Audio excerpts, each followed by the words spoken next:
In the headlines, abducted Kuriga school children released. Bandits gun down politician during Ramadan prayers, abduct wife, daughters in Katsina. Experts raise health concerns over poor hygiene of popular street commodity. On the foreign scene, Senegal votes in tightly contested presidential election after years of crisis. Hello again and welcome to the news update at this hour on Trust Television. I'm Aisha Salihu. Thank you so much for joining us.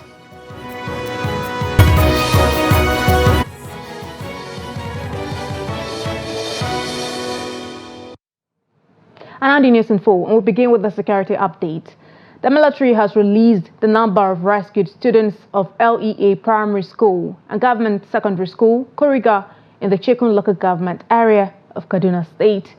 About 287 were kidnapped when the gunmen on motorcycles rode through their school, taking them away in an incident that sparked outrage and condemnation from several quarters, including the United Nations Children's Welfare Agency, UNICEF.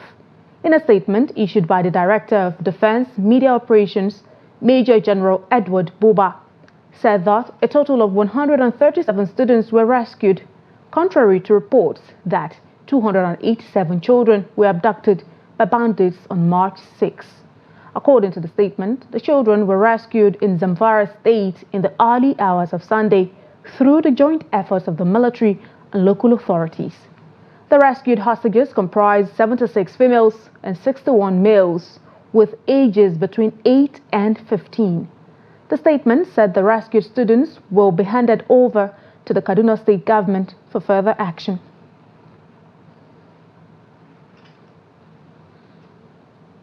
And now joining us via phone is Trust TV's reporter Bello Musa in Kaduna State to give us an update on the release of the students in Kuriga. Thank you so much for joining us again, Bello. Thank you, you're welcome. I'd like for you to bring us up to speed on some additional information regarding this release. Well, we are at the government house. We've been in the government house for almost 3 hours now, hoping that the released children will be at the government house for the governor to receive them, though there is no official statement in regards to that. And also, the head of the security agencies in Kaduna, including DSS, police, military, also at the government house with the governor.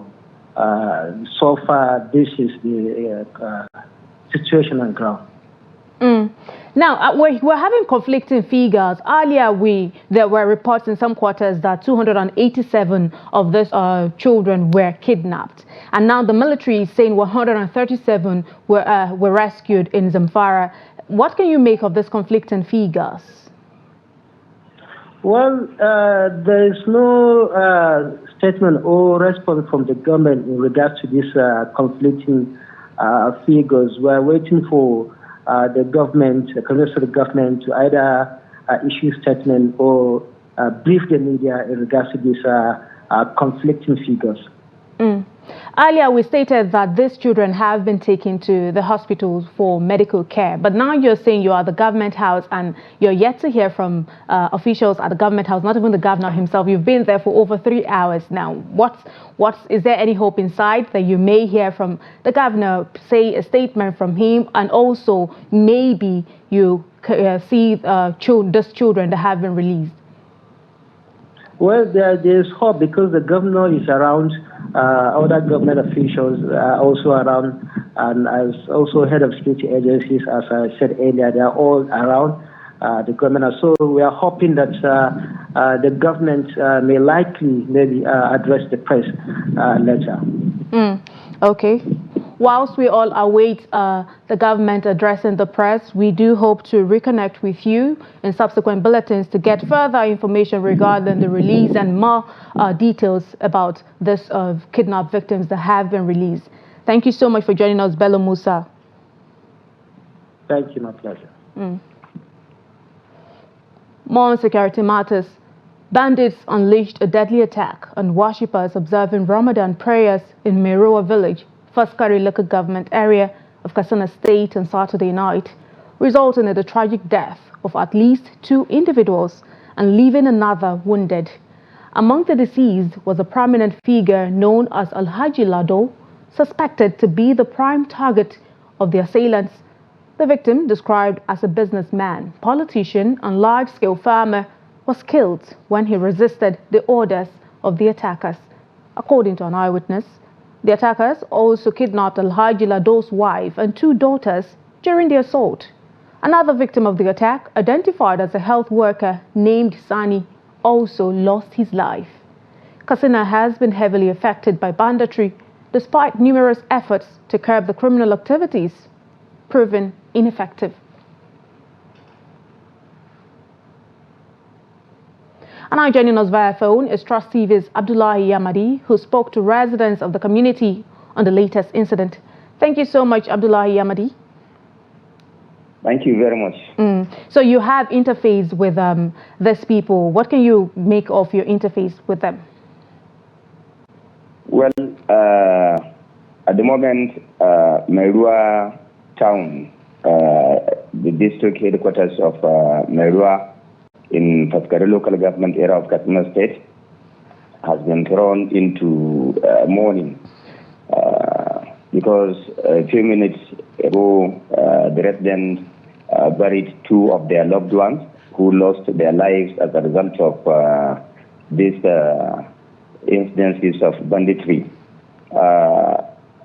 Mairua has been coming under attack by bandits. I think this is the 3rd time in 2 years the town is coming under heavy attack by bandits. And of course, the town, people need to know, is about 15 to 18 kilometers away from Puntua town on Puntua-Gusau Road here in Katsina State.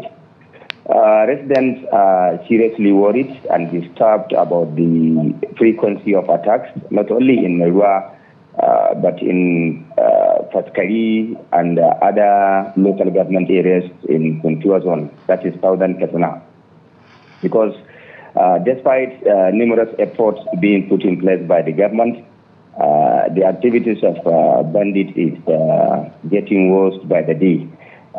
Considering the fact that hardly a day passes without recording a bandit attack. And this one that happened in Mairua has left a lot of people wondering why should all these efforts being put in place go down the drain just like that. Okay. And Abdullahi, I'm hearing your concerns about the residents of this particular village, Mairua village in Faskari local government area. But I'd like to know, what has been the response of the security operatives so far? Well, at the moment, we have not received any statement from the security agencies here in Katsina or from the government. And, but of recent, when we had an incident in Burdigau and Eragoji in Pankara local government, residents expressed worry and, of course, the need for synergy among the security operatives in taming the activities of these bandits.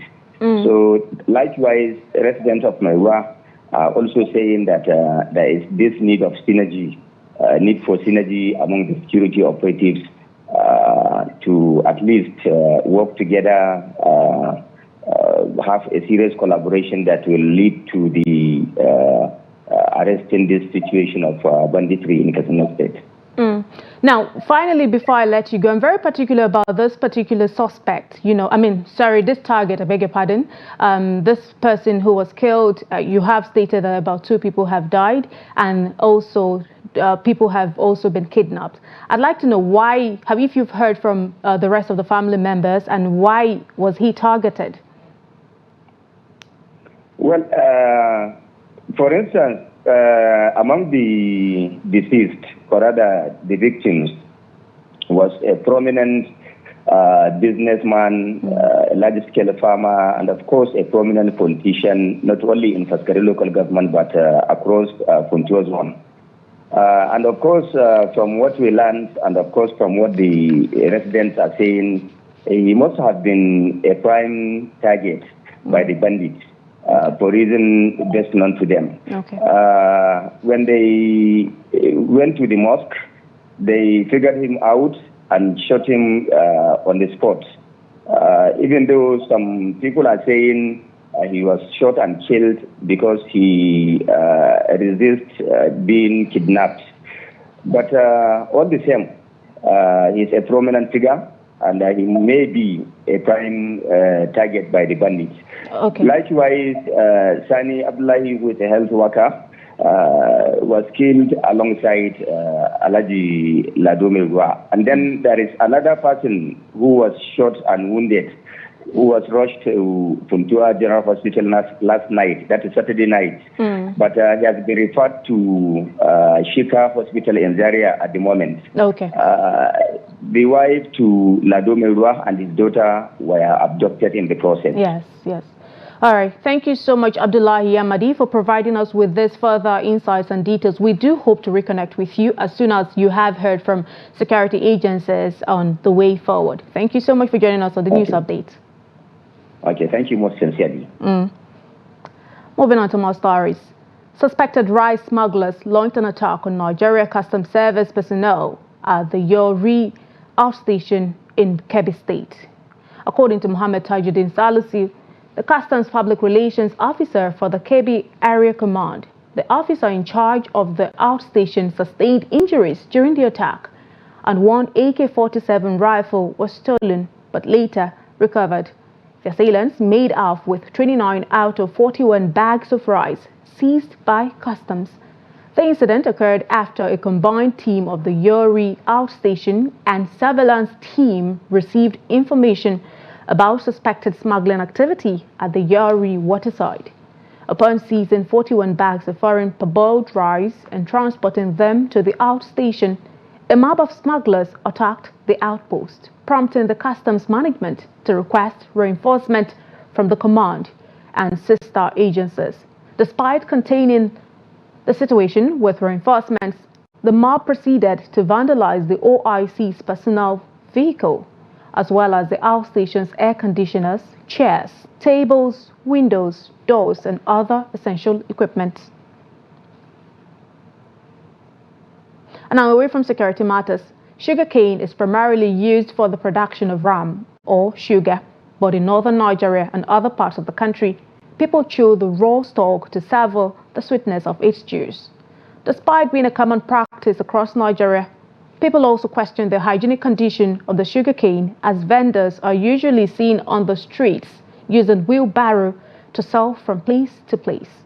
Trustee Bello Musa spoke to some sugarcane vendors on the streets of Kaduna State, as well as a nutritionist who highlighted the danger of taking exposed sugarcane. Vendors of this tropical grass usually go to the farms where they buy the sugarcane, peel off the hard skin from the stalk, and cut them into different sizes for buyers to choose depending on the cost.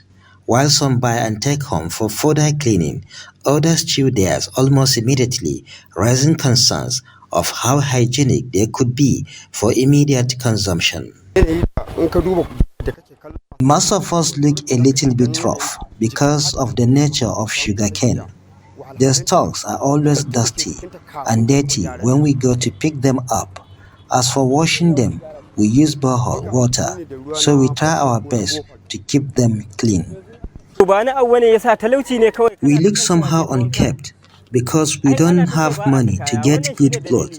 Secondly, I had wanted to take my bath, but if I delay, I may not meet the consignment that I am supposed to get my supply from. That's why I had to go out without a shower. Honestly, some people don't buy the sugarcane because of our appearance, but we still want people to patronize us so that we can earn a living. Many believe sugarcane vendors need some sort of awareness in order to be more hygienic in their business. It's an effort that has to be made because the people who are still consuming this sugarcane still consume it. and is openly. Hardly you see some people using plastic leather to cover the sugar cane because of no awareness. It's been sold openly and people keep consuming without washing. Although experts say sugarcane has rich nutrients that help human body, they however warn that overexposing it by vendors could be harmful. The environment the sugarcane is sold is not fit enough. And also, the person selling the sugarcane, his hygienic condition is not favorable. So, and you are taking it is something that we don't heat in order to say maybe it will kill the germs or other unwanted microorganisms. You take it raw. And the process of taking it, all these infections or all these contacts of the environment to the sugarcane and also other things may affect you. So, according to the sugarcane vendors, the present cost of living is affecting their business as the cost of a stock of sugarcane has skyrocketed, making it difficult for them to maximize profit. Bedla Musa, Trust TV News Kaduna. You're watching the news update on Trust Television. Still ahead. We'll tell you the story of the Katsina twins leading identical lives. We'll bring you details of this story and more after the break. Don't go away. We'll be right back. Welcome back and thank you so much for staying with us. But if you're just joining us, this is the news update on Trust Television. Now let's take a look at a recap of some of our top stories. We told you that abducted Kuriga school children released. Bandits gunned down politician during Ramadan prayers, abduct wife, daughters in Katsina. And on to more stories. The Joint Admissions and Matriculation Board has decided to extend the registration period for the 2024 direct entry by 2 weeks to accommodate all intending candidates. Dr. Fabian Benjamin, the JAM Public Communication Advisor, announced yesterday that the initial registration period, which began on February 28, 2024 and was scheduled to end on March 28, has been extended to April 11, 2024. This extension comes in response to challenges faced by candidates in navigating certain security screening measures aimed at addressing the prevalence of fake A-level certificates. Dr. Benjamin emphasized that the board remains resolute in preventing candidates with dubiously acquired certificates from benefiting from them and ensuring that institutions verify certificates before registration. Candidates whose certificate issuing institutions have not verified their certificates will be required to do so before being allowed to register. The narrative of identical twins navigating and conquering life's challenges may be familiar, yet the tale of Professors Hassan and Husseini Ishaq is particularly remarkable and captivating for many Nigerians. Raised in Kaduna State, these identical twins have been inseparable since childhood, journeying through life together and reaching the pinnacle of academia as professors. Abdullahi Yamadi tells us more about the phenomenal twins. For Hassan and Hussein, life is a mixture of sorrow and happiness, but the ability to surmount the hurdles is what makes life easier and interesting. Hassan and Hussein are professors of agricultural economics who had their PhD at the University of Ilorin, the Kwara State capital. They obtained their first and master's degrees at the famous Ahmadu Bello University, Zaria. The twin brothers went to the same schools from primary up to the university level, doing everything in common, and amazingly got married same day, and at the moment blessed with 5 children, with 4 boys and a girl each. These twin professors have chosen lecturing as a profession, currently working at the Federal University Dutsinma, Fuduma, Katsina State. We have a friendly relationship with him because most lecturers, whenever they lecture us, we don't understand easily, but his own is perfect. They have a good relationship with the students. They took us as friends. After the lectures, we can consult them for that. So we didn't understand, and we get a feedback from them. So that's so amazing. That was the kind of relationship every student will like to have with his lecturers or MSFers. Though both Hassan and Hussein are introverts, but that does not deter them from taking some bold steps at a level regarded as the most tasking. The identical twins are so difficult to identify individually, but if students or colleagues approach any of them to sort out something, they oblige even if one of them knows he is not the person supposedly meant for the task. It will be looked upon as a collective opinion of the two of us, even though it's one person that spoke. Okay. So that's one too has been there. They believe that whatever he says, I believe in it, I agree with it. Even if I'm not there, even if I don't agree with him. Yeah. So they just merge and say, the twins say this. Back home, the identical twin professors are not just brothers, but intimate friends whose love, care, and compassion know no bounds. Even during courtship, both Hassan and Hussein spent time together before their marriage at a ceremony which was also held same day, same time, and same venue in November 2006.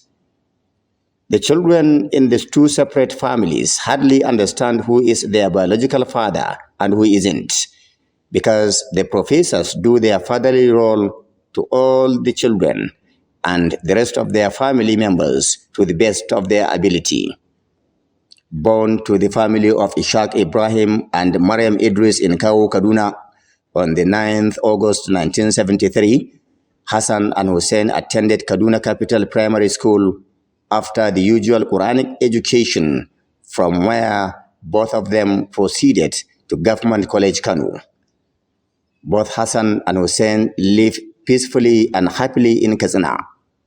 Rice and beans is the favorite food of these identical twins who detest injustice but like watching English Premier and Champions Leagues, as well as watching news channels and traveling. Abdullahi Izma Yamadi, Trust Television News, Katsina. Quite an interesting one there. Now, away from Nigeria, Senegal commenced voting on Sunday for a new president amidst an unpredictable race following 3 years of turmoil and political crisis. With approximately 7.3 million registered voters, the West African nation is witnessing a contest between two front-runners, former Prime Minister Amadou Ba, representing the governing coalition, and anti-establishment candidate Bassirou Diomaye Faye. The eventual winner will face the challenge of steering traditionally stable Senegal out of recent troubles and managing revenues from upcoming oil and gas production. Voting concluded at 1800 GMT, with provisional results expected overnight and official results anticipated during the coming week. Senegal, known for its democracy and stability, attracted hundreds of observers from civil society, the African Union, ECOWAS, and the European Union. The election campaign, lasting only 2 weeks after a delayed start, was marked by raucous campaigning, exacerbated by President Macky Sall's decision to postpone the vote, resulting in unrest that claimed 4 lives. And in sports, as preparations for the 2024 Olympics in Paris intensify, 4 Nigerian wrestlers have secured their spots alongside Odunayo Adekunroye. Adekunroye had already qualified for Paris after winning bronze in the women's 57-kilogram category at the World Championships in Belgrade last year. Blessing Oborodudu, the silver medalist at the Tokyo 2020 Olympics, secured her place in the 2024 Paris Olympics with a convincing 2-0 pinfall victory over Ulo I Tarkong of Palau in the 68-kilogram category. Hannah Rubin, the world military champion in the 76-kilogram category, earned her Olympic slot in Paris by defeating Amy Ewing of Cote d'Ivoire with a score of 6-0, following her gold medal win at the African Games in Accra, Ghana. Nigerian male freestyle wrestlers will aim to secure their Olympic slots when they compete on Sunday, the final day of this qualifying window. And on that exciting note, we have come to the end of the news update at this hour. Remember, you can always follow us across all of our social media platforms and also join our YouTube live stream for more news, programs, and documentary. Thank you so much for watching. I am Aisha Salihu.